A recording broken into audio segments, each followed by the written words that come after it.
Hello class, देखिए आज हम लोग अब छत्तीसगढ़ के भूगोल है ना, छत्तीसगढ़ के भूगोल विषय के बारे में पढ़ेंगे।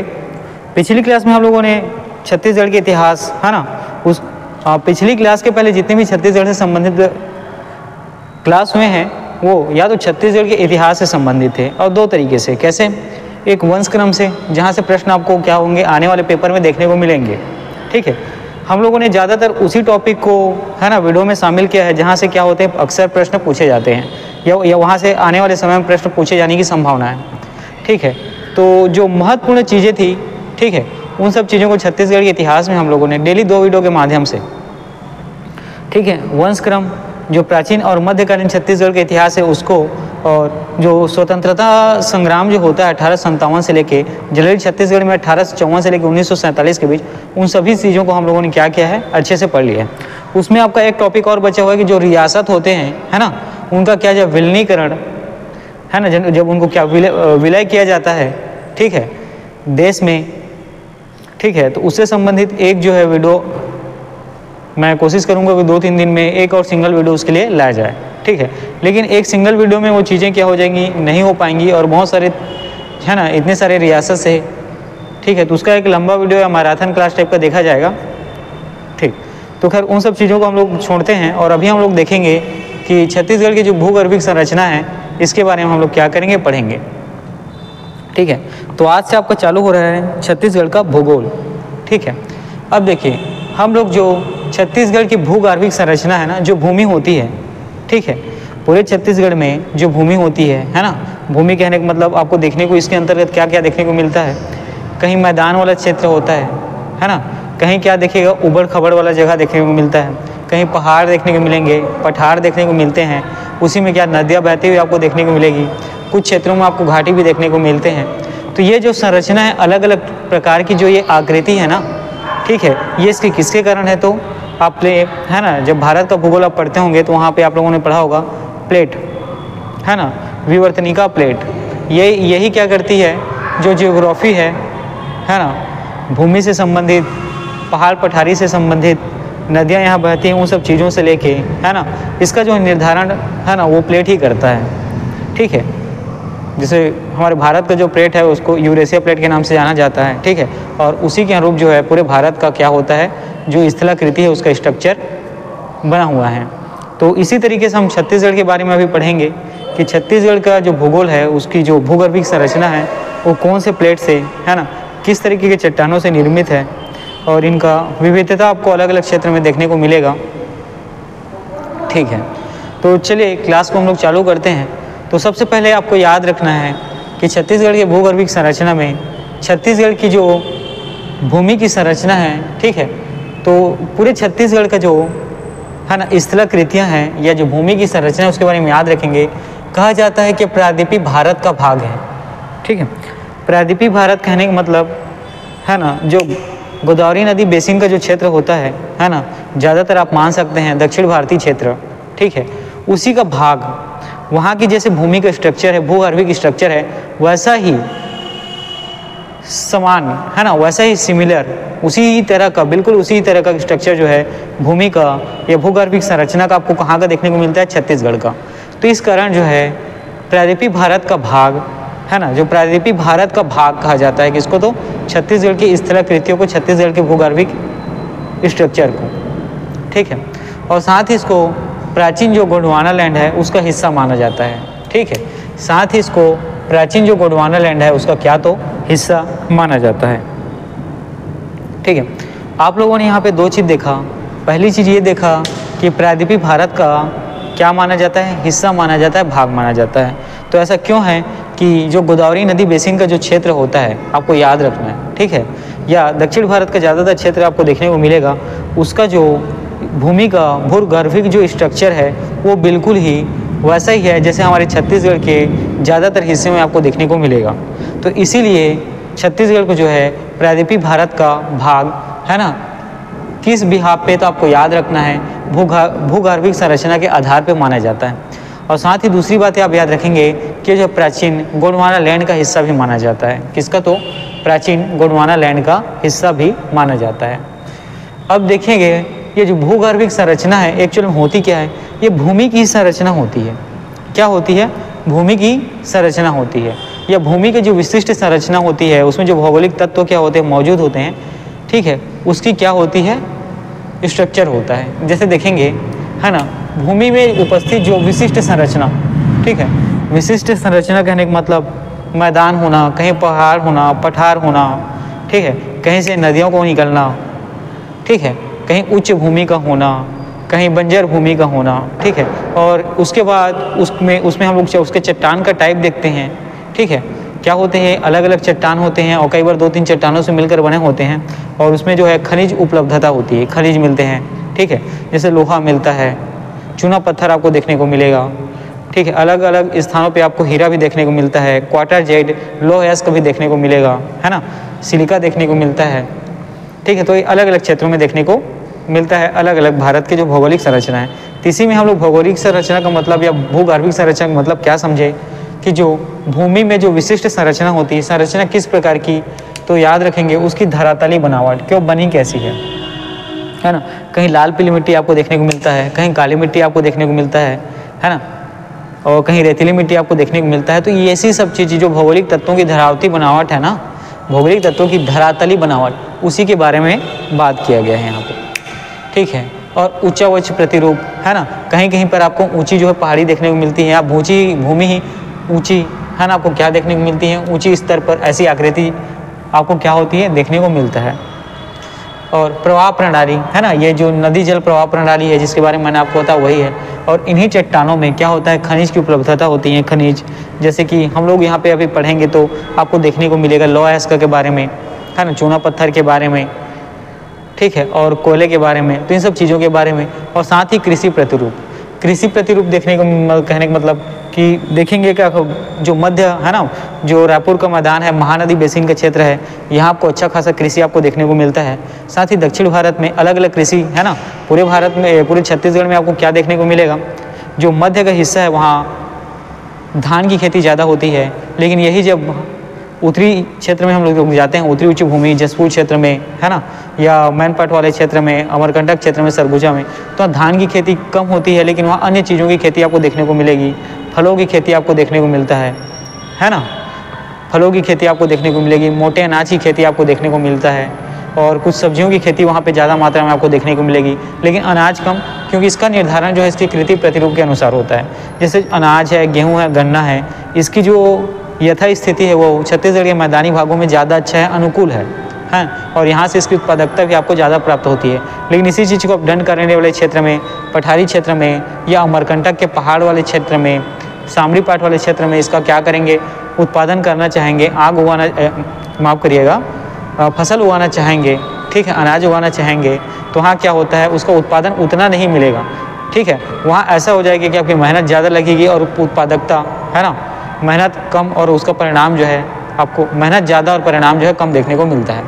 उसी प्रकार मानव अधिवास, ठीक है, अब देखिए मानव अधिवास का संबंध इन सब चीज़ों से है, ठीक है, मानव की जो बेसिक ज़रूरतें हैं इसकी उपलब्धता कहाँ पर आसानी से है, ठीक है, जैसे कि आप मध्य जो छत्तीसगढ़ के हिस्से में आएंगे तो वहाँ आपको नदी बेसिन भी देखने को मिलेगी, ठीक है, साथ ही बहुत सारी चीज़ों की उपलब्धता आपको भी यहाँ से देखने को मिलेगा। लेकिन जब दंडकरनी और आप उत्तरी जो सामरी पाट वाले क्षेत्र में जाते हैं या पहाड़ी क्षेत्र में जाएंगे तो वहाँ पानी की उपलब्धता और साथ ही जो आसपास के रहवास है, इसमें बहुत सारी चीज़ों को देखा जाता है कि अनाज की उपलब्धता कैसी है, ठीक है, और पानी की उपलब्धता कैसी है, बेसिक जो नीड होती है वो पानी की होती है, साथ ही भोजन की उपलब्धता कैसी है ना, कि उस क्षेत्र में जो कृषि किया जाएगा उसमें भोजन जैसे कि गेहूं का, अनाज का, है ना, धान का हो गया, मक्का का, बाजरे का, उसी प्रकार को दलहन चीज़ें, तिलहन चीज़ें, ठीक है, तो इन सब चीज़ों की जो उत्पादकता है, जब आप क्या करेंगे, इनका बुआई करेंगे तो कितनी मात्रा में इसकी उपलब्धता आपको मिलती है, किस तरीके से आप इन सब चीज़ों का क्या करते हैं, उसका फसल लगाने के बाद उसका उत्पादन करते हैं और उसका उपभोग किस तरीके से किया जाता है, ठीक है। तो यहाँ पर आप लोगों ने क्या चीज़ों को देखा, सबसे पहले आप लोगों ने देखा कि छत्तीसगढ़ जो है किसका भाग है, तो प्रायद्वीपीय भारत का भाग है, ऐसा कहा गया। क्यों कहा गया उसको मैंने आप लोगों को अभी बताया है।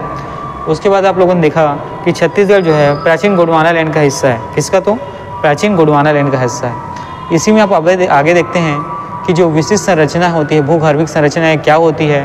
तो भूमि में जो उपस्थित विशिष्ट संरचना होती है ना, चाहे उसमें कुछ तत्व मौजूद हो, है ना, आपको इसमें क्या क्या देखने को मिलता है। जो यूरिया आप डालते हैं, फास्फेट आपको फास्फोरस जो इसमें देते हैं, नाइट्रोजन का, है ना, उर्वरकता बढ़ाने के लिए, है ना, और फास्फेट, पोटास, इन सब चीज़ों को क्या किया जाता है, उर्वरक के माध्यम से, है ना, भूमि में क्या किया जाता है, उत्पादकता बढ़ाने के लिए, और उसकी जो कमी होती है खनिज तत्वों को उसकी पूर्ति करने के लिए भूमि को प्रदान किया जाता है, भूमि में इसका उपयोग किया जाता है। तो ये सब चीज़ों को आप लोगों ने देखा कि भौगोलिक तत्वों का, साथ ही जो धरातली बनावट है ना, और जो ऊंचावाच प्रतिरूप है, प्रवाह प्रणाली जिसके अंतर्गत आपका नदी, है ना, झीलें आती हैं, जलप्रपात और खनिज की उपलब्धता, कृषि प्रतिरूप और मानव अधिवास।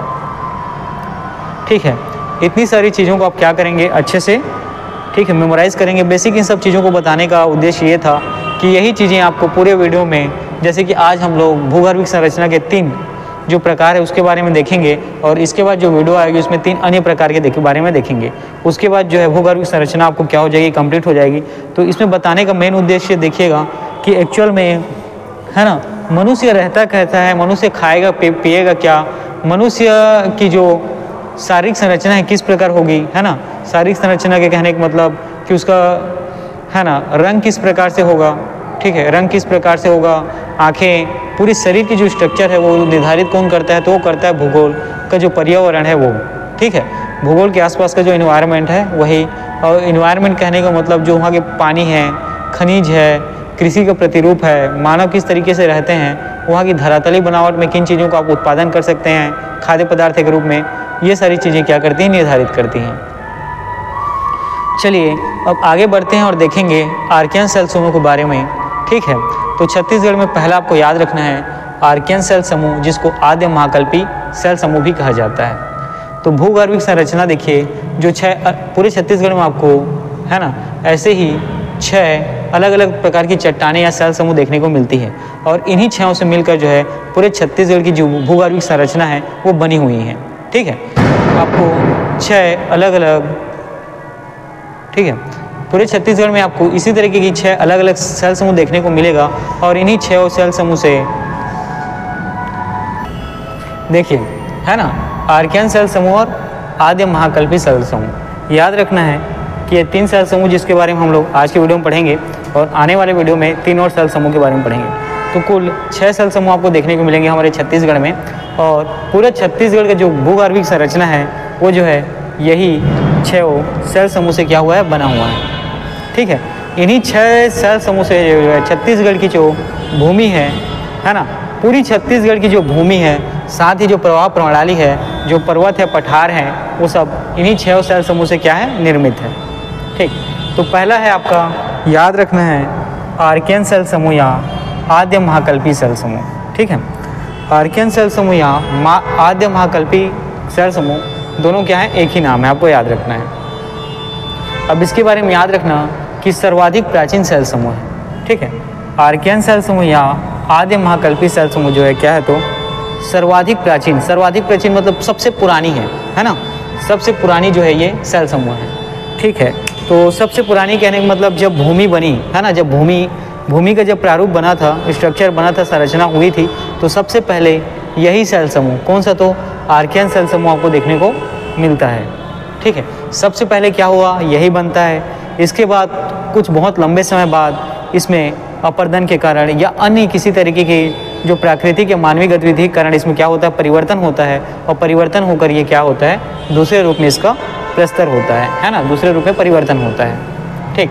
तो अब देखिएगा यहाँ पे, और इसके अंतर्गत आपको याद रखना है आर्कियन सेल समूह के अंतर्गत अवर्गीकृत क्रिस्टलीनाइस आता है। क्या, तो अवर्गीकृत क्रिस्टलीनाइस, ठीक है। एक ऐसा क्रिस्टलीनाइस है ना जो क्रिस्टल फॉर्म में होता है, मतलब लेयर में होता है, ठीक है।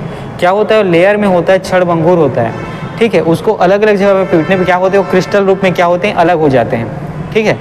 क्रिस्टल रूप में क्या होते हैं, अलग हो जाते हैं। इसको ऐसे समझ सकते हैं जैसे कि आप लोग अभी वर्तमान समय में, जो मॉडर्न समय में है ना, जो कंप्यूटर आता है, कंप्यूटर का जो CPU आता है, ठीक है, तो उसमें क्या होती है, बहुत सारी अलग से लाइट लगी होती हैं। तो क्या होता है, वो अंदर में लगा होता है और बाहर से में दिखता रहता है, किसके माध्यम से, कांच के माध्यम से। तो कांच की जो संरचना होती है ना, कैसी होती है, उसमें क्रिस्टलीय संरचना होती है। तो उसमें लिखा रहता है ना, जब आप देखेंगे गिलास में कि फॉटल है, ये क्या है, फॉटल है, मतलब छड़ भंगूर टाइप का होता है। थोड़ी सी भी ठोस लगने पर क्या होता है, वो केवल उसी जगह पे नहीं टूटता है, बल्कि पूरा का पूरा क्या होता है, छड़ भंगूर तरीके से एकदम सरसरा के टूट जाता है, मतलब सरसरा के गिर जाता है। सरसरा के कहने का मतलब इसका हर एक सिरा क्या होता है, क्रिस्टलीय फॉर्म में रहता है। तो जब एक जगह ऊपर का हिस्सा जो टूटता है तो पूरा का पूरा क्या हो जाता है, छड़ भंगूर तरीके क्रिस्टलीय संरचना होती है। क्रिस्टल में इतना छोटा छोटा सा रहता है, वो वैसे ही निकलता है, ठीक है, वैसे क्या हो जाता है, वो निकल जाता है। अच्छे वाले कांच भी आते हैं, और मैं जब जनरली क्रिस्टलीय संरचना से निर्मित कांच के बारे में यहाँ पे बता रहा था, ठीक। अब देखिए जो ग्रेनाइट, ठीक है, क्या है तो ग्रेनाइट, ठीक है, क्या है तो ग्रेनाइट, याद रखेंगे, है ना। जैसे कोयला आप देखते हैं, ठीक है, कोयला में क्या होती है, क्रिस्टलीय संरचना होती है। ऐसे आप तोड़ोगे तो क्रिस्टल के रूप में बाहर आता है, उसके बाद उसको वहीं से क्या किया जा सकता है ना, ऐसे करके जो उसे टूटा हुआ हिस्सा को अगर वहाँ पे रखें, जिस स्थान पे टूटा हुआ है, तो क्या दिखता है ना, वो पूरा भाग उसका क्या होता है, आपको दिखने लगता है, ठीक है। तो यहाँ पे आप लोग क्या देखते हैं कि इसके अंतर्गत क्या चीज़ें आती हैं, तो याद रखना है अवर्गीकृत क्रिस्टलीन आइस, क्या तो अवर्गीकृत क्रिस्टलीन आइस, साथ ही ग्रेनाइट, क्या है तो ग्रेनाइट, और धारवाड़ समूह, याद रखना है चिल्पी घाटी की अवसादी चट्टानें, ठीक है।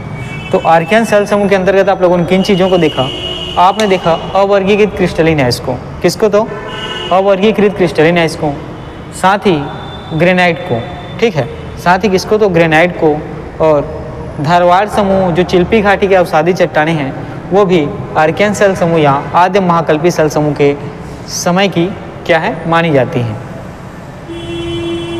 अब देखिए जो आर्कियन सेल समूह है ये किन किन स्थानों पे, किन किन स्थलों में है ना, इसका विस्तार, इसका फैलाव जो है छत्तीसगढ़ में किन किन स्थानों पे है, कहाँ पर है, ठीक है, उसके बारे में हम लोग देखेंगे। और चलिए आगे देखते हैं। तो सबसे पहले याद रखना है कि पूरे छत्तीसगढ़ में, है ना, छत्तीसगढ़ के पूरे भागों में आर्कियन सेल समूह जो है आपको देखने को मिलेगा, ठीक है। ये जो है आर्कियन सेल समूह जो है छत्तीसगढ़ के पूरे भागों में आपको देखने को मिलता है।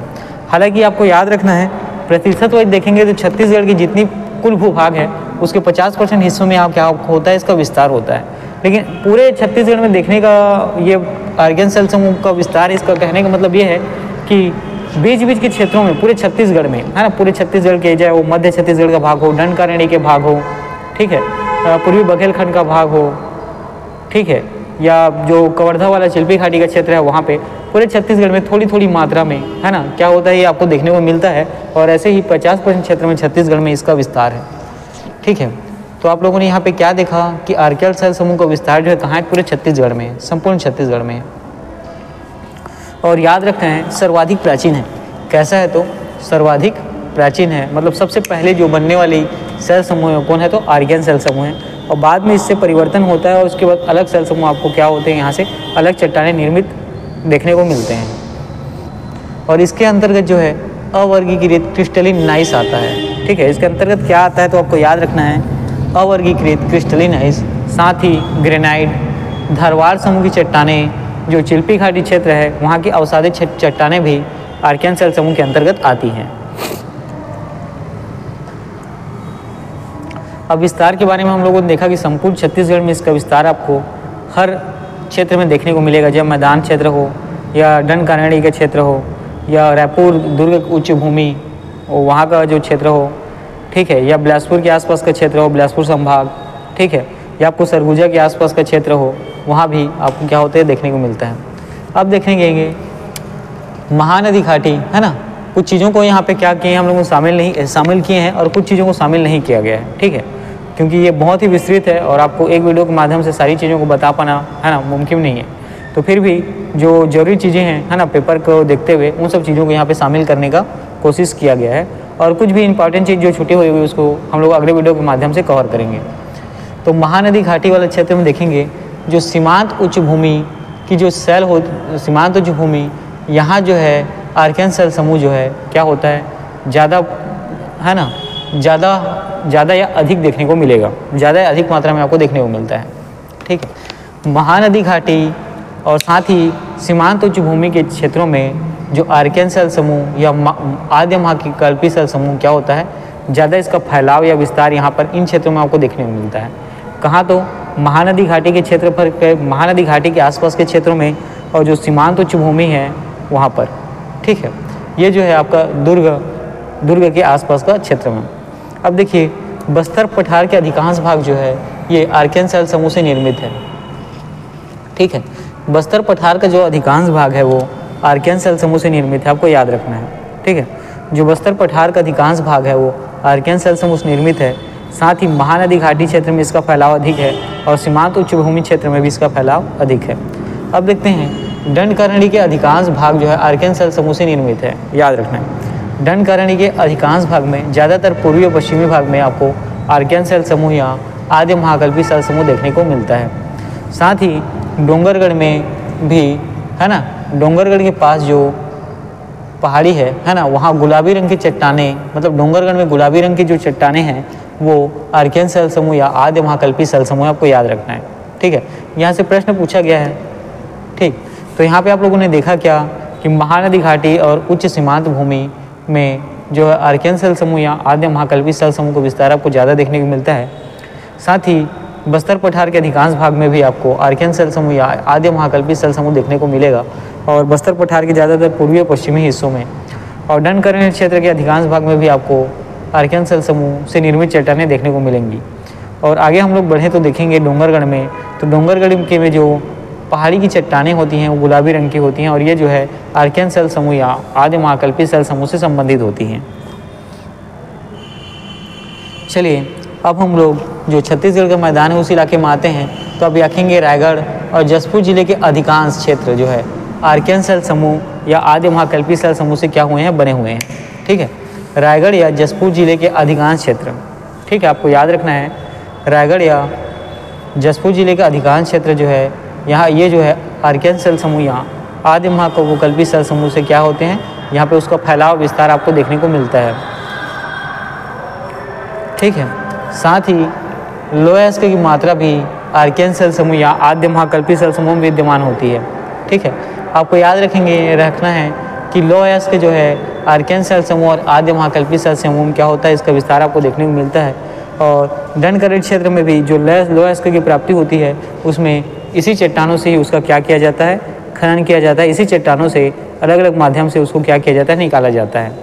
ठीक है, तो आप यहाँ पे देख पाते हैं कि लोयस्क की मात्रा भी आपको आर्कियन शैल समूह या आद्य महाकल्पी शैल समूह देखने को मिलता है। अब हम लोग आते हैं सारंगगढ़, है ना, आपको याद रखना है ये क्या है, छत्तीसगढ़ का नवनिर्मित जिला है सारंगगढ़ जो बिलाईगढ़ है, इसके भी जो पूर्वी भाग में आपको आर्कियन शैल समूह या आद्य महाकल्पी शैल समूह का जो चट्टान है वो देखने को मिलता है। और साथ ही जो पेंड्रा लोरमी, आपको याद रखना है इसका पठार, क्या, तो पेंड्रा लोरमी पठार का क्षेत्र भी आपको आर्कियन शैल समूह या आद्य महाकल्पी शैल समूह का देखने को मिलेगा। ठीक है, तो आपने यहाँ पे क्या देखा कि इस आर्कियन शैल समूह या आद्य महाकल्पी शैल समूह में लोयस्क की मात्रा आपको देखने को मिलेगी। सारंगगढ़ का जो क्षेत्र है वहाँ भी इसका आपको विस्तार या फैलाव देखने को मिलता है। साथ ही जो पेंड्रा लोरमी का पठार का क्षेत्र है वहाँ भी आपको आर्कियन शैल समूह या आद्य महाकल्पी शैल समूह देखने को मिलता है। अब देखिएगा रायगढ़ और कोरबा घाटी में भी इसकी निज शैलें आपको देखने को मिलती हैं। ठीक है, रायगढ़ और कोरबा घाटी में जो निज शैलें हैं किसकी, तो आर्कियन शैल समूह और आद्य महाकल्पी शैल समूह को देखने को मिलता है। ठीक है, रायगढ़ और कोरबा घाटी क्षेत्र में भी निज शैलें जो हैं आर्कियन शैल समूह और आद्य महाकल्पी शैल समूह को देखने को मिलते हैं।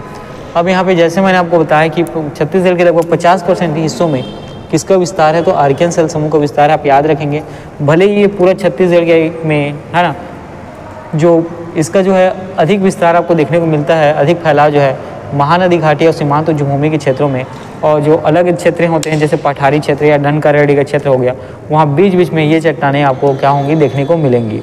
और इसी के साथ याद रखना है कि छत्तीसगढ़ के पूरे आधे भाग में इसका विस्तार होता है ना, इसी कारण इसका विस्तार आपको सर्वाधिक विस्तार के नाम से जाना जाता है। और छत्तीसगढ़ की जो धरातली बनावट है उसका निर्धारण भी आर्कियन शैल समूह के संरचना के अनुरूप ही हुआ है, आपको याद रखना है। ठीक है, तो छत्तीसगढ़ की जो धरातली बनावट है वो भी आर्कियन शैल समूह और आद्य महाकल्पी शैल समूह के स्ट्रक्चर पर आधारित है।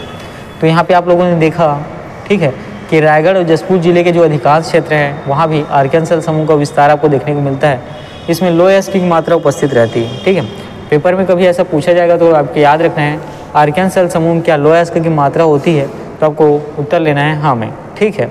और उसी प्रकार सारंगगढ़ और पेंड्रालोरमी के पठार क्षेत्र में भी आपको आर्कियन सेल समूह या आद्य महाकल्पी सेल समूह का विस्तार या संरचना आपको देखने को मिलता है। और रायगढ़ और कोरबा घाटी की निच शैलें भी आर्कियन सेल समूह या आद्य महाकल्पी सेल समूह के अंतर्गत आती हैं। साथ ही छत्तीसगढ़ का जो 50% हिस्सा है वहाँ जो है आर्कियन सेल समूह या आद्य महाकल्पी सेल समूह का विस्तार या संरचना या चट्टानें जो है उपस्थित आपको देखने को मिलेगा। और इसी हिसाब से जो 50% छत्तीसगढ़ है, लगभग आधा छत्तीसगढ़ जो है ये आर्कियन सेल समूह से बना हुआ है। इसी कारण इसको है ना सर्वाधिक विस्तारित जो संरचना है उस नाम से जाना जाता है। तो सर्वाधिक विस्तार जो है आर्कियन सेल समूह को कहाँ है, तो आपको याद रखना है हमारे छत्तीसगढ़ में देखने को मिलता है। और इसी के अनुरूप ही छत्तीसगढ़ में इसकी जो धरातली बनावट है वो इसी के अनुरूप ही क्या हुई है, स्थलाकृति उसकी बनी हुई है, ठीक है। ये पूरी बातें हो गई। इन सब चीज़ों को आप लोग क्या करेंगे, अच्छे से पढ़ेंगे, ठीक है। और जो बातें यहाँ पे आपको समझ में नहीं आई होंगी, आप वीडियो को क्या करेंगे, पॉज करेंगे और उसको रिपीट कर 2 या 3 बार देखेंगे तो वो चीज़ें भी आपको समझ आने लगेंगी। चलिए अब आगे बढ़ते हैं इसी में। तो याद रखिएगा ग्रेनाइट है ना, इसकी क्रिस्टलीय संरचना के बारे में थोड़ी देर पहले हम लोगों ने क्या किया था, उतनी ही बातें की थी जितना है ना भूगोल के विषय से संबंधित है ना। बाकी तो इसी क्रिस्टलीय संरचना को हम लोग विज्ञान में अच्छे से पढ़ेंगे। तो ठीक है, इसमें जैसे कि हम लोगों ने यहाँ पर थोड़ी देर पहले पढ़ा था अवर्गीकृत क्रिस्टलीन आइस भी है ना आर्कियन सेल समूह के अंतर्गत आता है, ठीक है। ये वही चीज़ें हैं। तो ग्रेनाइट में भी क्या होता है, आपको क्रिस्टलीय संरचना देखने को मिलती है। साथ ही यहाँ पे आप देखेंगे यहाँ पे कौन कौन से खनिज पदार्थ आपको प्राप्त होते हैं।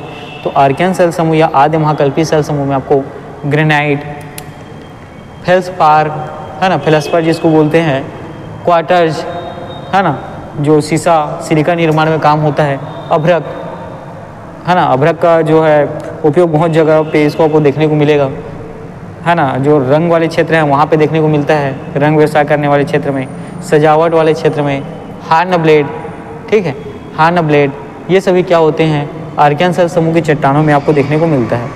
तो यहाँ से कौन कौन से खनिज आपको देखने को मिले, तो याद रखना है ग्रेनाइट, यहाँ से आप ग्रेनाइट आपको प्राप्त होता है, फेल्सपार आपको प्राप्त होता है, क्वार्टर्ज आपको प्राप्त होता है, अभ्रक आपको प्राप्त होता है, हार्न ब्लेड की चट्टानें आपको यहाँ से क्या होती है, मिलती है चट्टानों से। और सबसे महत्वपूर्ण बात याद रखना है कि आर्कियन सेल समूह या आद्य महाकल्पी सेल समूह जो है जीवाश्म रहित सेल समूह है, ठीक है। यहाँ पर आप लोग देख पाते हैं कि आद्य महाकल्पी है ना, आद्य महाकल्पी सेल समूह या आर्कियन सेल समूह जो है ये क्या है, याद रखना बहुत इंपॉर्टेंट है, जीवाश्म रहित सेल समूह है। क्या है, तो जीवाश्म रहित सेल समूह है। और आर्कियन सेल समूह से किन जो खनिज पदार्थ है उसका आपको प्राप्त होता है, तो ग्रेनाइट, फेल्सपार, क्वार्टर्ज, अभ्रक, हार्न ब्लेड है ना, ये चीज़ें आपको मिलती हैं। छत्तीसगढ़ के 50% भूभाग पर इसका क्या है, फैलाव है, ठीक है। चलिए ये पूरी बातें हो गई आर्कियन सेल समूह के बारे में, आद्य महाकल्पी सेल समूह के बारे में। अब जो अगला है ना आर्कियन सेल समूह या आद्य महाकल्पी सेल समूह का जो दूसरा स्ट्रक्चर है इसके बारे में देखते हैं, और ये है धरवाड़ क्रम की चट्टानें। क्या, तो दूसरा जो है आपको याद रखना है धरवाड़ क्रम की चट्टानें है ना। तो अब हम लोग अगला पढ़ेंगे किसके बारे में, तो धरवाड़ क्रम की चट्टानों के बारे में।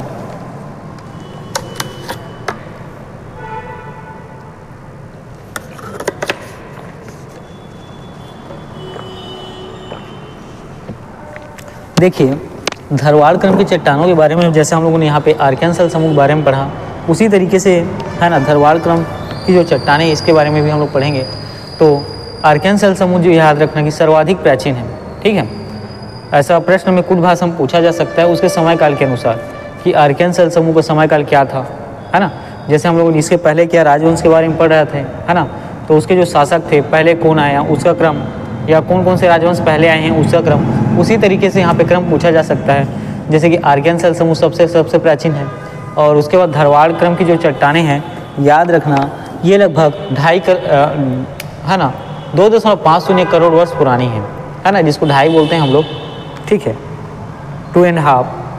तो धरवाड़ क्रम की चट्टानें के बारे में याद रखना है, ये जो है 2.5 करोड़ वर्ष पुरानी है। कितनी, तो 2.5 करोड़ वर्ष। और आर्कियन सेल समूह के बारे में हम लोगों ने देखा ये जो है सर्वाधिक प्राचीन है। कितना है, सर्वाधिक प्राचीन, मतलब बहुत पुरानी है, ठीक है। और आर्कियन शिष्टवनीस के अपर्दन से ये बना है, ठीक है। आर्कियन सिस्ट और नीस के अपरदन से कौन बना है? तो धरवाड़ क्रम की चट्टानें। मैंने आपको पहले ही बताया था, ठीक है। पहले क्या होती है, मान लो आर्कियन सेल समूह है, इसमें किसी भी प्रकार का अवर्धन, ठीक है, अपरदन या मौसमी हो गया, साथ ही प्राकृतिक या मानवी, ठीक है, किसी भी तरीके से क्या किया जाता है उसमें, इसके साथ किसी भी तरीके के संपर्क में एक समय के बाद क्या होता है, आपको परिवर्तन देखने को मिलता है। और ये परिवर्तन किस कारण से होता है? तो याद रखेंगे, इसका जो है एक प्राकृतिक कारण होता है और दूसरा मानवीय कारण से भी ये क्या है आजकल देखने को मिल रहे हैं। तो यहाँ पे आप लोग क्या देख पाते हैं कि आर्कियन मतलब ये सर्वाधिक प्राचीन जो सेल समूह है, इसमें जो चट्टानें मिली हमें सिस्ट और नीस की, इसके जो अपरदन के फलस्वरूप है ना, जैसे मैंने यहाँ पे कारण क्या बताया, अपरदन, तो ये जो है प्राकृतिक कारण से होता है। और साथ ही ये आजकल अपरदन जो है मानवीय की गतिविधियों, है ना, मानवीय की जो अर्थव्यवस्था संबंधित गतिविधियाँ हैं उसके कारण भी ये क्या होता है आजकल इसका कारण बना हुआ है, ठीक है। तो इसी चीज़ के बारे में यहाँ पे हम लोग देखते हैं कि आर्कियन सिस्ट और नीस के अपरदन से बना है कौन सी चट्टानें? तो आपको याद रखना है धरवाड़ क्रम की चट्टानें, है ना, ठीक। तो यहाँ पे आप लोग देख क्या पाते हैं कि आर्कियन सिस्ट और नीस की जब अपरदन होता है तो उसी के कारण बना कौन सा है? तो धरवाड़ क्रम की चट्टानें, ठीक है। अब इसमें आप लोग देखेंगे कि ये जो है आर्कियन सेल समूह उसके ठीक ऊपर फैली हुई है, मतलब एक परत के रूप में है ना। तो धरवाड़ क्रम की चट्टानों के बारे में आपको पता चलेगा यहाँ पे कि जो आर्कियन सेल समूह है उसके ऊपरी हिस्सा में फैली हुई है, ठीक है। आर्कियन सेल समूह के किसमें? तो ऊपरी हिस्सा में एक परत के रूप में फैली हुई है, ठीक है। जैसे कि आप कोयले का खान देखते हैं, ठीक है, वहाँ पर जो कोयले का जो चट्टान है वो क्या होता है, उसकी गहराई आप देखते जाएंगे तो अलग अलग चरण में आपको देखने को मिलता है, 3 या 4 चरण में देखने को मिलता है, ठीक है। कि कोयला मान लो 10 मीटर तक की जो कोयले हैं वहाँ कोयले का आपको अलग स्ट्रक्चर देखने को मिलता है। मान लो 10 से 20 के बीच आपको कोयले का थोड़ा सा अलग स्ट्रक्चर देखने को मिलेगा, है ना। उसी तरीके की चीज़ें यहाँ पे होती हैं कि चट्टानें जो हैं अलग अलग, जैसे कि नीस की चट्टानें या सिस्ट की चट्टानें, है ना, यहाँ से आपको क्या मिलता है नीस की चट्टानों से, ठीक है, उसी प्रकार सिस्ट के चट्टानों से, तो उसमें क्या थोड़ा सा परिवर्तन आपको देखने को मिलता है। तो इसी के हिसाब से अभी उन सब चीज़ों पे आगे हम लोग जब खनिज पढ़ेंगे तो फिर पढ़ेंगे, ठीक है। तो अभी की क्लास में बेसिक हम लोग भूगर्भिक संरचना पढ़ रहे हैं, तो उसमें ज़्यादा, है ना, ज़्यादा डीप में नहीं जाएंगे, उसके बारे में हम लोग जो खनिज पढ़ेंगे तो फिर मैं आपको एक चीज़ें बताऊँगा। और दूसरी चीज़ें कि ठीक है, अभी फिलहाल क्या इतना समय है नहीं, है ना, क्योंकि सामने में आपका पेपर है, किसके बारे में विस्तृत से अध्ययन किया जाए। तो कुछ संक्षिप्त तरीके से यहाँ से हम लोग पढ़ते हैं, ठीक है, कि एक, है ना, कि खान में कितने की गहराई में कि उसका स्ट्रक्चर और जो उसकी मोटाई में क्या अंतर आता है ना, जो स्ट्रक्चर होता है, जैसे कि कोयले के खान में कोयले का, तो उसी तरीके से अलग अलग चीज़ें हैं, ठीक है। जैसे कि हम लोग चूना पत्थर है वो जब निकलता है, लौह अयस्क जब निकलता है, तो उन सब चीज़ों के बारे में बाद में पढ़ेंगे। तो ये याद रखना कि धरवाड़ क्रम की जो सेल समूह है, ये जो आर्कियंस है ना, उसके ऊपर में फैली होती है, परत के रूप में होती है, ठीक है। और धरवाड़ क्रम की चट्टानों की 3 सीरीज हमें, है ना, जिसके बारे में मैं अभी बात कर रहा था, 3 सीरीज आपको देखने को मिलेगी, ठीक है। देखिए, चिल्पी घाटी क्षेत्र में इसके एक सीरीज देखने को मिलती है जिसको चिल्पी घाटी सीरीज कहते हैं। सोना खान जो बलौदाबाजार क्षेत्र में, इसकी दूसरी सीरीज को मिलेगी जिसको सोना खान सीरीज कहते हैं। और लौह अयस्क सीरीज आपको ये दंडकारण्य क्षेत्र बीजापुर जिले में देखने को मिलता है, ठीक है। तो यहाँ पर जो है धरवाड़ क्रम की चट्टानों की 3 सीरीज आपने देखा, एक चिल्पी घाटी क्षेत्र, है ना, कवर्धा में, कबीरधाम में, वर्तमान कबीरधाम में जो चिल्पी घाटी क्षेत्र है वहाँ इसका एक सीरीज़ आपको देखने को मिलता है। और सोना खान जो बलौदाबाजार क्षेत्र में है, यहाँ भी आपको इसकी दूसरी सीरीज़, है ना, सोना खान सीरीज़ के नाम से देखने को मिलेगा। और इसके बाद इसकी जो तीसरी सीरीज़ जो है लौह अयस्क सीरीज़ होती है, ये आपको बीजापुर जिले में देखने को मिलता है, ठीक है। तो यहाँ पर आप लोगों ने क्या देखा कि धरवाड़ क्रम की चट्टानों के 3 सीरीज़ के बारे में हम लोगों ने देखा, जिसमें चिल्पी घाटी का क्षेत्र देखने को मिला, सोना खान की सीरीज़ देखने को मिला और लौह अयस्क का सीरीज़ देखने को मिला, ठीक है। साथ में धरवाड़ क्रम की चट्टानों के बारे में याद रखना है कि ये जो है आर्कियन सिस्ट और नीस्ट के अपरदन से बना है, ठीक है। आर्कियन सिस्ट और नीस्ट के अपरदन से बना है और 2.5 करोड़ वर्ष पुरानी है। कितने? तो 2.5 करोड़ वर्ष, 2.50 ईयर्स क्या है, ये ओल्ड है ना, पुरानी है। चलिए, इसी में हम लोग देखते हैं कि अब इसका विस्तार किन क्षेत्र में देखने को मिलेगा। तो पहला आप देख पाते हैं पूर्वी बघेलखंड का क्षेत्र, ठीक है। सरगुजा के आसपास का क्षेत्र जिसमें, है ना, मनेंद्रगढ़, चिरमिरी, आपका कोरिया, ठीक है, ये सब, रामानुजगंज, बलरामपुर, ठीक है। तो माफ़ करिएगा, है ना, ये पूर्वी बघेलखंड क्षेत्र के बारे में हम लोग देखते हैं। इसमें देखिएगा स्ट्रक्चर एक्चुअल में मुझे क्या था इसका, है ना, मैप ड्रॉ करना था, लेकिन इन सब चीज़ों को शामिल करना भी जरूरी था, ठीक है। मैप के माध्यम से हम लोग दूसरी फिर आने वाले समय में क्लास लाएंगे। तो पूर्वी बघेलखंड वाले क्षेत्र में यहाँ पे याद रखेंगे बलरामपुर, है ना, बलरामपुर, ठीक है। जो पूर्वी बघेल मैंने ये कोरिया और जो मनेंद्रगढ़ चिरमिरी बोला ये इसके अंतर्गत नहीं आते हैं, ठीक है। आप इस चीज़ को ध्यान रखेंगे, कोरिया और मनेंद्रगढ़ चिरमिरी जो उसमें मैंने आपको बताया वो इसके अंतर्गत नहीं आते हैं, ठीक। तो पूर्वी बघेलखंड वाले क्षेत्र में जैसे कि मैंने आपको बताया सरगुजा, बलरामपुर और जसपुर का कुछ हिस्सा उन सब क्षेत्रों के बारे में है। तो पूर्वी बघेलखंड क्षेत्र में देखेंगे बलरामपुर, है ना, बलरामपुर में आपको धरवाड़ किस्म की क्या देखने को मिलेगा, धरवाड़ क्रम की चट्टानें आपको या इसका स्ट्रक्चर जो है आपको देखने को मिलता है। साथ ही, है ना, अंबिकापुर, रामानुजगंज, इन क्षेत्र में आप लोग याद रखेंगे, ठीक है, रामानुजगंज और वाड्रफ नगर, ठीक है। तो आप लोग धारवाड़ क्रम की चट्टानें जो है छत्तीसगढ़ के पूर्वी बघेलखंड के क्षेत्र में देखते हैं, और कहाँ तो बलरामपुर में, रामानुजगंज और वाड्रफ नगर में, ठीक है। और इसके अतिरिक्त इन सब चीज़ों को आप लोग अभी याद रखेंगे, और भी अलग अलग क्षेत्र में, है ना, उनके आसपास में देखने को मिलता है, लेकिन बहुत कम मात्रा में। तो यहाँ पर आप क्या देख पाते हैं कि धरवाड़ क्रम की जो चट्टानें हैं, है ना, पूर्वी बघेलखंड क्षेत्र में ये आपको देखने को मिलता है बलरामपुर में, रामानुजगंज में और वाड्रफ नगर में, ठीक है। पूर्वी बघेलखंड के किन क्षेत्रों में, तो बलरामपुर वाले क्षेत्र में, रामानुजगंज में और वाड्रफ नगर में। अब ये बात हो गई कहाँ, तो छत्तीसगढ़ के पूर्वी बघेलखंड के क्षेत्र में। अब हम लोग, है ना, तो याद रखना है आपको बलरामपुर में, रामानुजगंज और वाड्रफ नगर में यहाँ धरवाड़ क्रम की चट्टानें आपको देखने को मिलती हैं। अब हम छत्तीसगढ़ के मैदान में आते हैं तो इसका विस्तार आपको, है ना, अधिकतर देखने को मिलता है, ज़्यादातर इसका फैलाव आपको धरवाड़ क्रम की चट्टानों को देखने को मिलेगा।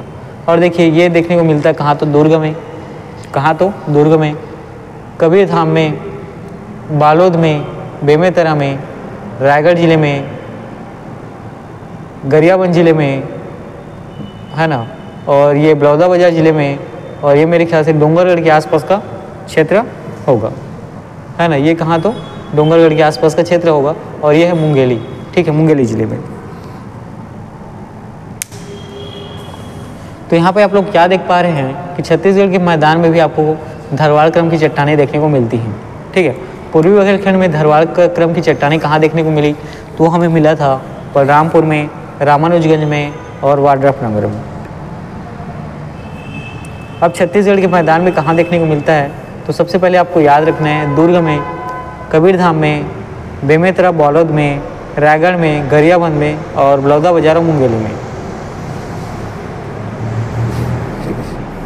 चलिए अब हम लोग पढ़ते हैं कि दंडकारण्य के क्षेत्र में जो धरवाड़ क्रम की चट्टानों की प्राप्ति हमें किन किन क्षेत्रों से होती है।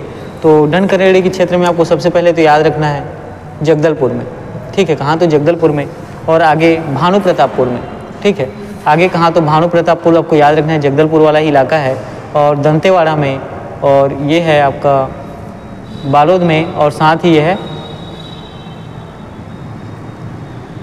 माफ़ करिए ये बालोद नहीं है, बीजापुर है एक्चुअल में। क्या है, इन सब चीज़ों को, तथ्यों को क्या करना था, लाना था, और हमारे पर क्या स्पेस उतना है नहीं, ठीक है। तो देखिए दंडकारण्य क्षेत्र में आपको देखने को मिलता है जगदलपुर में, और जगदलपुर की ही कहाँ तो भानु प्रतापपुर में, साथ ही आपको यहाँ पर ये मिलेगा दंतेवाड़ा में, कहाँ तो दंतेवाड़ा में, बीजापुर में, और जो मोहला मानपुर अम्बागढ़ चौकी है उस क्षेत्र में, कहाँ तो मोहला तहसील के अंतर्गत आपको देखने को मिलता है, ठीक है। तो यहाँ छत्तीसगढ़ के मैदान में आप लोग धरवाड़ क्रम की चट्टानें कहाँ देख पाते हैं, तो देखेंगे ये दुर्ग में, कबीरधाम में, बेमेतरा बालोद में, रायगढ़ में, गरियाबंद में, बलौदाबाजार में और मुंगेली में, ठीक है। और दंडकारण्य में आप लोग देखते हैं कि धरवाड़ क्रम की चट्टानें की स्थिति कहाँ कहाँ है, तो यह है आपको जगदलपुर में, जगदलपुर के अंतर्गत आने वाले भानु प्रतापपुर में, दंतेवाड़ा में और बीजापुर में, साथ ही मोहला जो है ना, मोहला मानपुर अम्बागढ़ चौकी का जो क्षेत्र है वहाँ मोहला तहसील के अंतर्गत आपको देखने को मिलता है। चलिए अब हम लोग आगे बढ़ते हैं और धरवाड़ क्रम की चट्टानों में देखेंगे कि ये चट्टानें किस किस प्रकार की होती हैं, कौन कौन सी। तो याद रखेंगे जब धरवाड़ क्रम की जब हम सह समूह पढ़ते हैं, यहाँ स्लेट होता है, स्लेट किस्म की क्या होती है, चट्टानें होती हैं, क्वार्टरी किस्म की चट्टानें होती हैं, कांग्लोमेरेट किस्म की चट्टानें होती हैं, माइकासिस्ट है ना, माइकासिस्ट यहीं से आपको क्या मिलता है, वो पत्थर मिलता है स्लेट बनाने वाला, और नीस, ठीक है, नीस, इससे भी क्या होता है, स्लेट बनता है। तो यहाँ पे आप लोगों ने क्या देखा कि चट्टानें आपको कहाँ देखने को मिलती है, ढरवाल ग्रीष्म की चट्टानें आपको, तो इसमें इसके अंतर्गत कौन कौन सी चट्टानें आती हैं, ठीक है। ढरवाल क्रम की चट्टानों या सेल समूह के अंतर्गत कौन कौन सी चट्टानें आती हैं, तो याद रखना है स्लेट देखने को मिलता है, क्वार्टज देखने को मिलेगा, कांग्लोमेरेट, माइकासिस्ट और नीस। अब देखते हैं ढरवाल क्रम की चट्टानों में जो खनिज मिलता है, कौन कौन सी खनिज की उपलब्धता होती है और इसके अंतर्गत कौन सी हमें अर्थव्यवस्था पर आधारित जो है खनिजों की प्राप्ति होती है। तो याद रखेंगे लोएस्क, ठीक है। ढरवाल क्रम की चट्टानें में से हमें लोएस्क प्राप्त होता है, साथ ही टीन प्राप्त होता है और कोरंडम, ठीक है।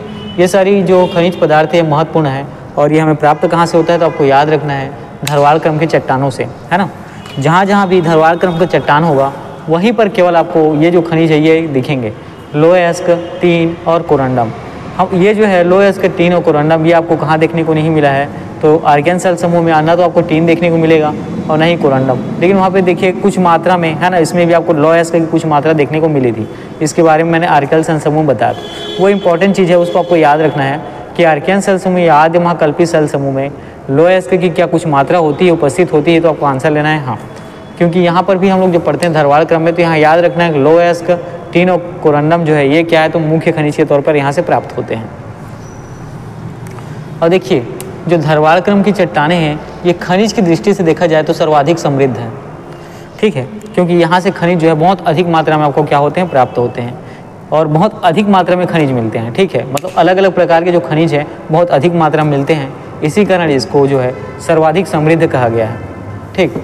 तो ढरवाल क्रम की चट्टानों के बारे में आप लोग याद रखेंगे कि यहाँ जो इस क्षेत्र से जो हमें खनिज मिलते हैं, है ना, इन क्षेत्रों से या ढरवाल क्रम की चट्टानों से, सेल समूह से, वो सर्वाधिक समृद्ध होते हैं, है ना। क्या तो सर्वाधिक समृद्ध होते हैं और जो भी अलग अलग प्रकार की चट्टानें मिलती हैं वो जो है क्या होती है, बहुत अधिक मात्रा में प्राप्त होती है और अर्थव्यवस्था पर क्या होती है, आधारित आपको यहाँ पे देखने को क्या मिलता है, खनिज पदार्थ देखने को मिलता है या खनिज तत्व देखने को मिलता है। देखिएगा सोना खान स्तर क्या है, सोलह खान सन स्तर, है ना, और दक्षिण भारत की धरवाड़ी सेल समूह से मिलते जुलते होते हैं। आपको याद रखना है कि सोना खान में जो इसका प्रारूप देखने को मिलता है किसका, तो ढरवाल क्रम की चट्टानों का, है ना। सोना खान में जो संस्तर देखने को आपको मिलेगा वो जो है दक्षिण भारत की जो धरवाड़ी सेल समूह है उसे क्या होते हैं, मिलते जुलते होते हैं, ठीक है। तो याद रखना है आपको ढरवाल क्रम की चट्टानों को जो सन स्तर, है ना, सोना खान के क्षेत्र में आपको देखने को मिलता है, ये जो है दक्षिण भारत की जो धरवाड़ी सेल समूह है उसे क्या होते हैं, बहुत ज़्यादा मिलते जुलते हैं, ठीक है। देखिएगा इसीलिए, है ना, दक्षिण भारत की जो स्ट्रक्चर होती है भूगर्भिक स्ट्रक्चर, छत्तीसगढ़ का जो है पूरा स्ट्रक्चर भी उनसे क्या होता है, बहुत अधिक मिला जुला होता है।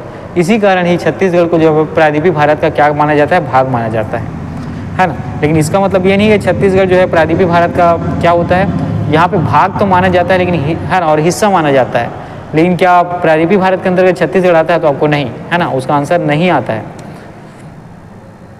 ठीक। यहाँ पे मैं थोड़ा सा क्लियर करना चाहूँगा, ये थोड़ी कंफ्यूजन वाली बात है। देखिए क्या दक्षिण भारत के अंतर्गत छत्तीसगढ़ शामिल है ना। दक्षिण भारत पॉलिटिकल व्यू से देखेंगे तो दक्षिण भारत के अंदर छत्तीसगढ़ शामिल नहीं होता है, लेकिन जो यहाँ पे प्राकृतिक संरचना है उससे क्या है, मिलता जुलता हुआ है ना। मैं यहाँ पे क्लियर करने की कोशिश करता हूँ अपने बात को। पॉलिटिकल व्यू से हम लोग देखते हैं कि दक्षिण भारत के अंतर्गत के छत्तीसगढ़ शामिल होता है, तो इसका आंसर है नहीं होता है। लेकिन यहाँ पे हम लोग जो प्राकृतिक चीज़ों के बारे में पूछ रहे हैं, जैसे यहाँ पे हम लोगों ने देखा भूगर्भिक संरचना के बारे में, तो इसका जो है छत्तीसगढ़ में इस यहाँ की संरचना का, दक्षिण भारत की संरचना का, और है ना बहुत सारी चीज़ें जो है सिमिलर रूप से आपको कहाँ देखने को मिलता है, छत्तीसगढ़ में। इसी कारण छत्तीसगढ़ वहाँ भी से वहाँ में आप लोग यहाँ पे देख पाते हैं, जैसे कि है ना सोना खान संस्तर का जो क्षेत्र है ये दक्षिण भारत के धरवाड़ी सेल समूह से क्या है, बिल्कुल ही मिलता जुलता है। और ऐसे ही जो आर्कियन सेल समूह है ये जो है हूबहू किसके जैसा है, तो दक्षिण भारत के जो आर्कियन सेल समूह उसके जैसा। इसी कारण छत्तीसगढ़ को प्रायद्वीपीय भारत का भाग माना जाता है और प्राचीन गोंडवाना लैंड का हिस्सा माना जाता है, ठीक। वो दोनों चीज़ें मेरे ख्याल से यहाँ पर क्लियर हो जाई होंगी।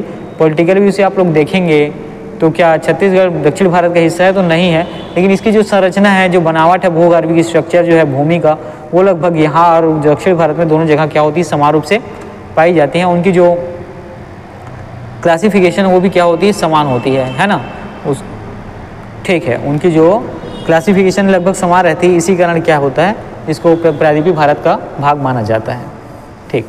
अब यहाँ पे हम लोग देखते हैं दंतेवाड़ा क्षेत्र में, है ना, दंतेवाड़ा क्षेत्र में भी आपको धरवाड़ सेल समूह का बड़ा क्षेत्र देखने को मिलता है ना। थोड़ी देर पहले हम लोग खनिज पदार्थ इसके बारे में पढ़े थे, तो लौह अयस्क का जो हिस्से मिलता है, तो आपको याद रखें धरवाड़ क्रम की चट्टानों से, ठीक है।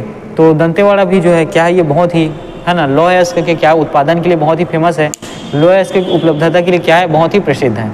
तो दंतेवाड़ा में आपको धरवाड़ सेल समूह आपको बड़े क्षेत्र में देखने को मिलता है, और इन्हीं सेल समूह से आपको क्या देखने को मिलता है, लौह अयस्क हमें प्राप्त होती है, और लोहे का बड़ा बड़ा जो है प्लांट जो औद्योगिकरण है यहाँ पर क्या होता है देखने को मिलता है।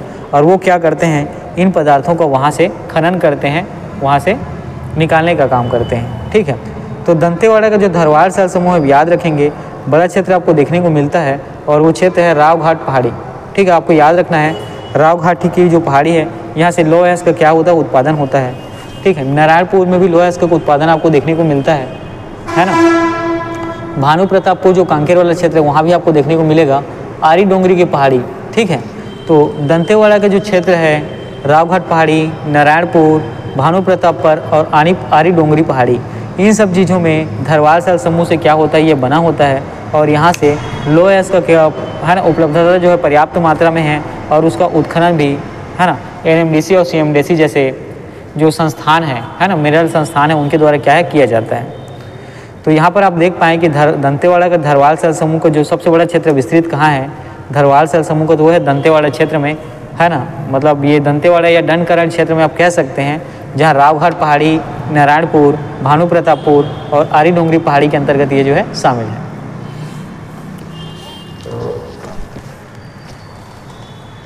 चलिए अब इसी में हम लोग आगे देखते हैं, और हम लोग अब बात करेंगे इसी में बेंगपाल पहाड़ी और बैलाडीला श्रेणी के बारे में। ठीक है। बैलाडीला श्रेणी के बारे में आप लोगों ने अच्छे से नाम सुना होगा, बहुत ही प्रसिद्ध है।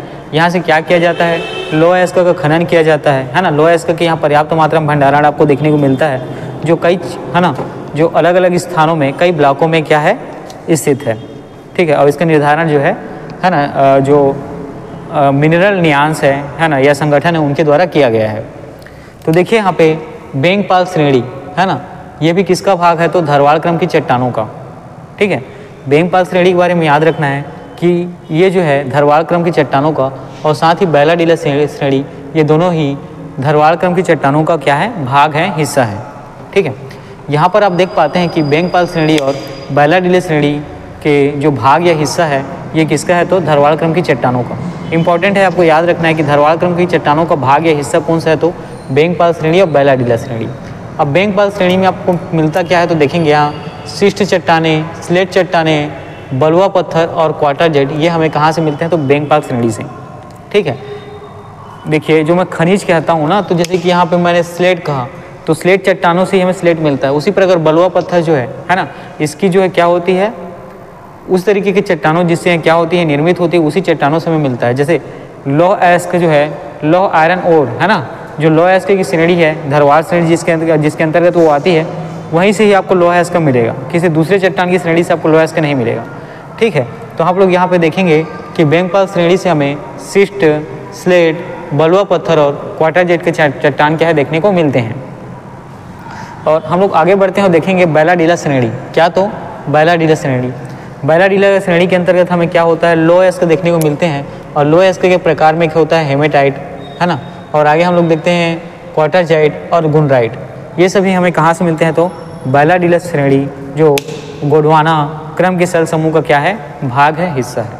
तो यहाँ पर आप लोगों ने देखा दो श्रेणी, बेंगपाल श्रेणी, बेंगपाल श्रेणी से आपको शिष्ट, स्लेट, बलुआ पत्थर और क्वार्टरजाइट की चट्टानें प्राप्त होती हैं, और बैलाडीला श्रेणी से आपको हेमेटाइट, क्वार्टरजाइट और गुनराइट की चट्टानें आपको क्या होती हैं, प्राप्त होती हैं। ठीक है। देखिएगा तो धरवाड़ क्रम की चट्टानों के बारे में हम लोगों ने क्या पढ़ा, तो सबसे पहली बात आपको याद रखना है, ये जो है लगभग 2.5 करोड़ वर्ष पुरानी है। कितना, तो 2.50 करोड़ वर्ष पुरानी है। और ये जो है आर्कियन, शिष्ट और नीस की जो चट्टानें होती हैं, उसके अपर्दन के फलस्वरूप क्या हुई हैं, बनी हैं। ठीक है। और दूसरी चीज़ इसकी स्थिति के बारे में याद रखना है कि आर्कियन सेल समूह की ऊपरी सतह पर ये क्या होती है, फैली होती है, उसका जमाव जो है ऊपरी सतह में होता है, एक चरणबद्ध तरीके से होता है। साथ ही धरवाड़ क्रम की चट्टानों की 3 सीरीज आपको देखने को मिलती है ना। एक सीरीज जो है चिल्पी घाटी क्षेत्र में चिल्पी घाटी सीरीज के नाम से, दूसरा जो है सोना खान जो बलौदाबाजार क्षेत्र में सोना खान सीरीज़ के रूप में, और लौह अयस्क की सीरीज़ के रूप में बीजापुर जिले में आपको देखने को मिलता है। अब इसका विस्तार देखते हैं। पूर्वी बघेलखंड क्षेत्र में बलरामपुर, रामानुजगंज और वाड्रफनगर के आसपास के क्षेत्र में देखने को मिलेगा। साथ ही छत्तीसगढ़ के मैदानी क्षेत्र में इसका जो है सर्वाधिक विस्तार आपको देखने को मिलता है। ये मिलता है दुर्ग में, कबीरधाम में, बालोद में, बेमेतरा में, रायगढ़ में, दुर्ग में, है ना, और बलौदाबाजार और मुंगेली में। ठीक है, साथ में ये जो डी में जिसके बारे में बात कर रहा था, ये है क्या, देखिए शॉर्ट फॉर्म में लिखा हुआ तो मैं भी थोड़ा सा क्या कंफ्यूज हो गया था, ये धमतरी वाले इलाके में, है ना, क्या, तो धमतरी इलाके में। तो छत्तीसगढ़ के मैदान में आप लोग देख पाते हैं कि दुर्ग में, कबीरधाम में, बालोद में, बेमेतरा में, रायगढ़ में, गरियाबंद में, धमतरी और बलौदाबाजार, साथ ही मुंगेली में आपको क्या होता है, धरवाड़ क्रपसिंग की चट्टानें जो सर्वाधिक मात्रा में देखने को मिलती हैं। अब हम लोग डंडकारेली वाले क्षेत्र में देखते हैं, जहाँ जगदलपुर, भानुप्रतापपुर, दंतेवाड़ा, बीजापुर, मोहला के आसपास के क्षेत्र में आपको धरवाड़ क्रम की चट्टानें देखने को मिलती हैं। अब देखिए इसके अंतर्गत आपको स्लेट की चट्टानें, क्वार्टरजाइट की चट्टानें, कांग्लोमेरेट की चट्टानें, माइका सिस्ट की चट्टानें, उन्नीस की चट्टानें भी क्या होते हैं, देखने को मिलती हैं, ये इसी के अंतर्गत आती हैं। साथ ही यहाँ से आपको लोहे स्कटीन और कोरंडम का खनिज भी क्या होता है, प्राप्त होता है। ठीक है, और खनिज के मामले में जो सर्वाधिक समृद्ध जो चट्टानें होती हैं, क्रम का सल समूह होता है, वह है धरवाड़ क्रम का ही चट्टान या सल समूह होता है। ठीक है, साथ ही इसका जो है सोनाखान स्तर दक्षिण भारत के धरवाड़ी सल समूह से क्या होता है, बिल्कुल मिलता जुलता है, आपको याद रखना है। दंतेवाड़ा का जो धरवाड़ सल समूह का क्या होता है, सबसे बड़ा क्षेत्र आपको देखने को मिलता है, जिसमें रावघाटी पहाड़ी, नारायणपुर, भानुप्रतापपुर और आरी डोंगरी पहाड़ी का क्षेत्र इसके अंतर्गत आता है। अब हम लोग आगे बढ़ें, हम लोगों ने दो श्रेणी जो धरवाड़ क्रम के चट्टान के अंतर्गत आता है या क्रम के सल समूह के अंतर्गत आता है, हम लोगों ने देखा, एक है बेंगपाल श्रेणी, है ना, एक कौन सा है, तो बेंगपाल श्रेणी। और बेंगपाल श्रेणी से आपको प्राप्त होता है सिस्ट, स्लेट, बलुआ पत्थर, क्वार्टरजाइट, और दूसरा है बैराडीले श्रेणी। ये आपको याद रखना है, आयरन ओर के लिए जो है ये श्रेणी जो क्या होता है, लोहा स्केल के लिए बहुत ही प्रसिद्ध है, उसका भंडारण और उत्पादन भी यहाँ से बहुत बड़ी मात्रा में किया जाता है। तो हेमेटाइट, क्वार्टरजाइट और गुनराइट, ये हो गई आपकी धरवाड़ क्रम की चट्टानें। अब इसके बाद हम लोग आगे बढ़ते हैं और देखेंगे कडप्पा सेल समूह के बारे में। ठीक है, इसके बाद हम लोग आगे बढ़ें और देखेंगे कडप्पा सेल समूह। कडप्पा सेल समूह के बारे में याद रखना, ये चूना पत्थर के लिए प्रसिद्ध है, क्या, तो चूना पत्थर के लिए प्रसिद्ध है। और कडप्पा सेल समूह के अंतर्गत ही आपको क्या देखने को मिलता है, जो सीमेंट की फैक्ट्री है, ये जो है ज़्यादातर इन्हीं क्षेत्र में आपको देखने को मिलेगा, है ना, क्योंकि उसके लिए चूना, है ना, क्योंकि सीमेंट के लिए जो आवश्यक जो खनिज पदार्थ होती है वो इसी सेल समूह में आपको क्या होती है, निर्मित होती है, और यहीं से आपको क्या होती है, प्राप्त होती है। चलिए, ग्रेनाइट चट्टानों के अपर्दन से बना है। ठीक है, आपको याद रखना है, जैसे मैंने आपको पहले ही बताया है कि जो सेल समूह जो सबसे प्राचीन आई थी, उसमें किसी भी प्रकार का या भौतिक रूप से, मानवीय रूप से, ठीक है, प्राकृतिक या मानवीय गतिविधियों से उसमें क्या होता है, अगर परिवर्तन होता है, ठीक है, तो उसके बाद वो क्या होती है, एक अलग स्ट्रक्चर में उसकी कुछ, है ना, क्लासिफिकेशन में, उसकी संरचना में, उसकी भौतिकी प्रारूप में, उसकी रासायनिक प्रारूप में क्या होता है, परिवर्तन होता है। ठीक, तो यहाँ पे जैसे ही कडप्पा सेल समूह आपको याद रखना है, हम लोगों ने थोड़ी देर पहले यहाँ पे क्या पढ़ा था, आर्कियन सेल समूह आदि महाकल्पी, जहाँ ग्रेनाइट आपको देखने को मिलता है, इसी में क्या होता है, इसी के अपर्दन के फलस्वरूप, है ना, ग्रेनाइट चट्टान के अपर्दन के फलस्वरूप जो है, और ये क्या होता है, कडप्पा सेल समूह का निर्माण होता है। ठीक है, यहाँ पे आप लोग देख पाते हैं कि ग्रेनाइट चट्टानों के अपर्दन के फलस्वरूप जो है कडप्पा सेल समूह का क्या होता है, निर्माण होता है। आपको याद रखना है कि कडप्पा सेल समूह की जो प्रकृति होती है, जो नेचर होता है, अवसादी क्रम का होता है। ठीक है, कडप्पा सेल समूह के बारे में आपको याद रखना है कि इसकी जो प्रकृति या नेचर कैसी होती है, तो जो है अवसादी क्रम के अनुसार होता है ना। अवसादी क्रम जो है इसकी क्या होती है, नेचर या प्रकृति में होता है, अवसादी क्रम जैसा अवसादी क्रम जैसा नहीं, अवसादी क्रम ही इसकी प्रकृति होती है। ठीक है, अब कडप्पा सेल समूह का जो फैलाव हम लोग देखते हैं, विस्तार, ये छत्तीसगढ़ के मैदान वाले इलाके में है, साथ ही महानदी बेसिन में, जो महानदी जहाँ से बहती है उसको दोनों और के आसपास के क्षेत्रों में, साथ ही रायपुर के उच्च भूमि वाले क्षेत्र में और पूर्वी पश्चिमी बस्तर में, है ना। तो आप यहाँ पे कडप्पा सेल समूह का जो विस्तार या इसका जो एरिया है, क्षेत्रफल है, कहाँ पर है, किन स्थानों पर है, ये देखते हैं तो आपको पता चलेगा। ये आपको मिलता है छत्तीसगढ़ के मैदान के इलाके में, जो महानदी बेसिन का क्षेत्र है उन इलाके में, रायपुर के जो उच्च भूमि वाला क्षेत्र है वहाँ, और पूर्वी पश्चिम जो बस्तर का पूर्वी पश्चिम वाला जो भाग है, जो हिस्सा है, वहाँ आपको क्या होता है, ये देखने को मिलता है। ठीक, चलिए अब देखते हैं इसका वितरण या जो बंटवारा है वो किस प्रकार से है पूरे छत्तीसगढ़ के जो स्थलाकृतियाँ हैं वहाँ, है ना। छत्तीसगढ़ की भूगर्भीय संरचना में जो कडप्पा सेल समूह का वितरण किस प्रकार है उसके बारे में आप देखेंगे तो उत्तरी कडप्पा और निचली कडप्पा के नाम से इसको क्या किया गया, वितरण किया गया, बांटा गया है। ठीक है, तो कडप्पा सेल समूह को छत्तीसगढ़ में उत्तरी कडप्पा और निचली कडप्पा के नाम से क्या किया गया है, उसका वितरण किया गया है, उनको बांटा गया है। ठीक है, तो यहाँ पे आप लोगों ने क्या देखा कि सोम लंच करोगे जा सकते हो।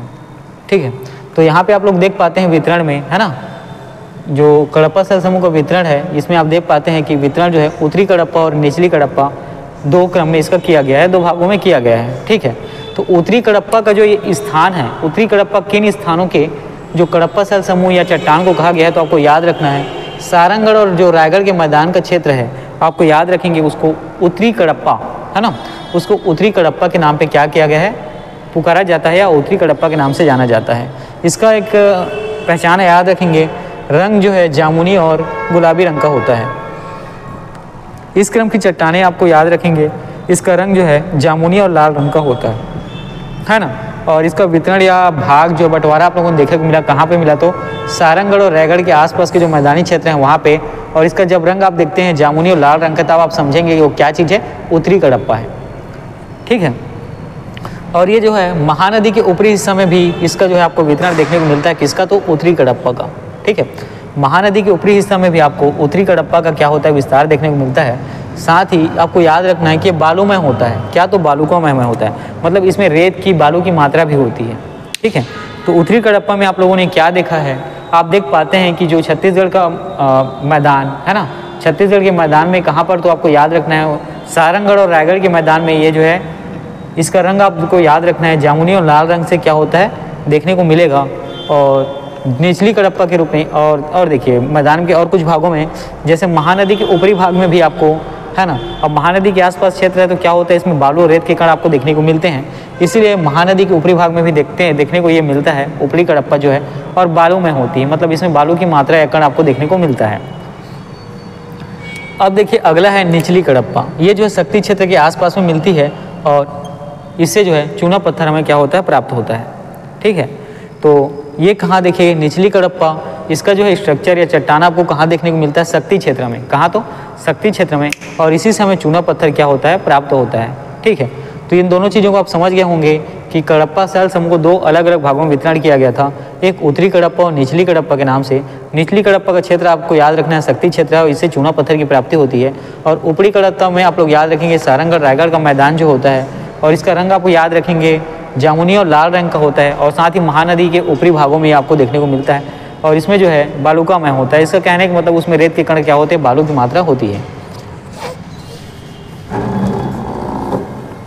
चलिए, अब ये याद रखना है कि इसका विस्तार जो है पूरे छत्तीसगढ़ में 25 से 30% होता है ना। जो कडप्पा सेल समूह का विस्तार है पूरे छत्तीसगढ़ में कितना होता है, तो 25 से 30% होता है लगभग। याद रखना है ये दूसरे नंबर पे है ना, इसका भाग 25 से 30% होता है, लगभग दूसरे नंबर पर सर्वाधिक है ना। तो जैसे कि आर्कियन सेल समूह जो 50% छत्तीसगढ़ में इसका विस्तारित भाग है, तो पहले नंबर पे कौन आता है, आर्कियन सेल समूह। उसके बाद दूसरे नंबर पे सर्वाधिक कौन है, तो आपको याद रखना है कडप्पा सेल समूह, है ना। उसके बाद दूसरे नंबर पर सर्वाधिक मात्रा में कौन है, तो आपको याद रखना है कडप्पा सेल समूह। और ये जो है छत्तीसगढ़ 25 से 30% भाग में फैला हुआ है। ठीक है, छत्तीसगढ़ में 25 से 30% भाग पर फैला हुआ है कौन, तो कडप्पा सेल समूह, और दूसरा सर्वाधिक है, आपको याद रखना है।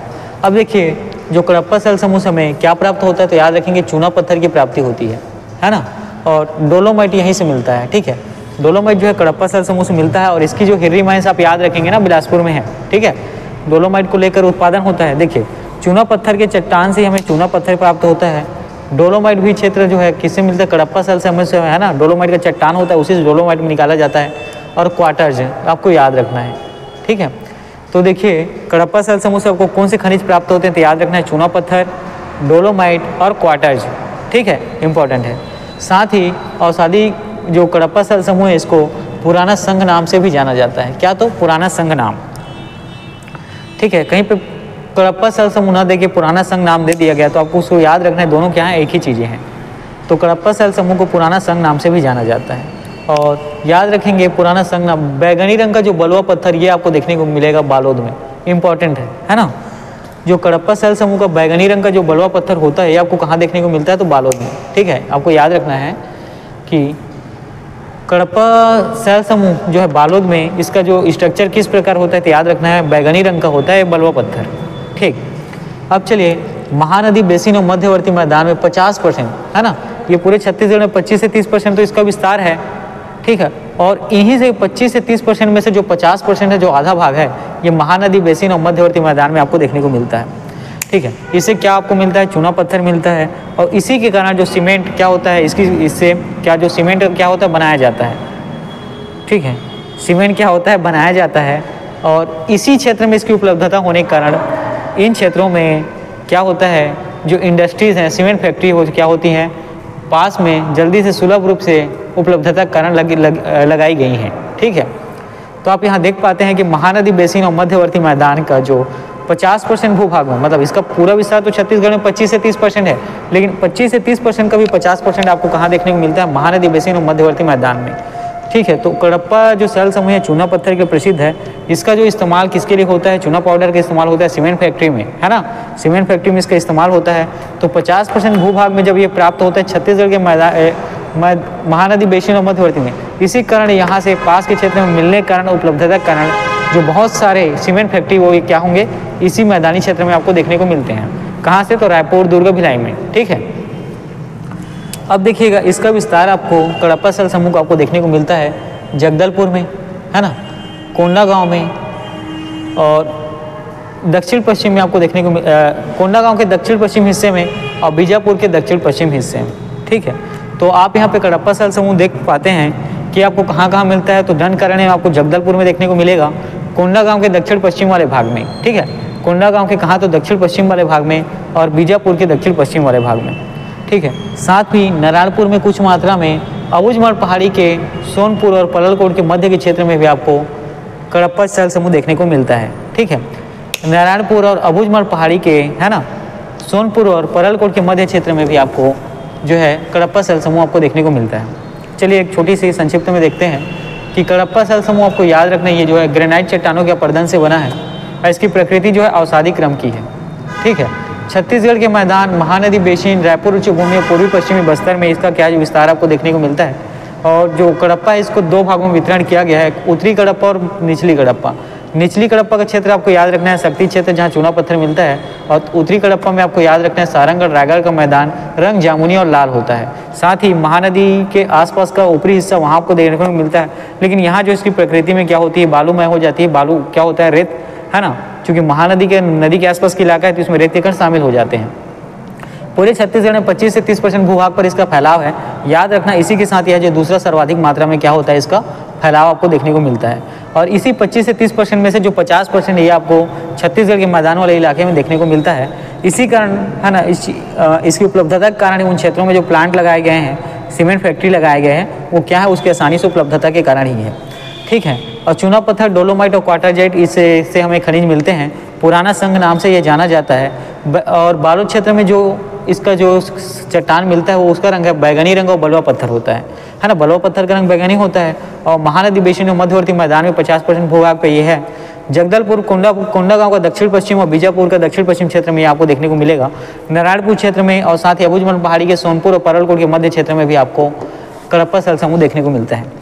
चलिए ठीक है, आज के क्लास को हम लोग अभी क्या करते हैं, एंड करते हैं। इसका जो दूसरा वीडियो आएगा ये क्या भाग 1 है ना। तो इसमें भाग 1 में हम लोग छत्तीसगढ़ के शैल समूह में क्या 3 शैल समूह के बारे में पढ़े हैं। जो बचे हुए 3 है उसके बारे में कल पढ़ेंगे। और इन्हीं 6 से मिलकर ही पूरा छत्तीसगढ़ बना हुआ है ना। छत्तीसगढ़ का जो पर्वत है, पठार है, जो नदियाँ हैं, पूरा का पूरा छत्तीसगढ़ ही इनकी ही शैल समूह की क्या है, निर्माण या संरचना का परिणाम है।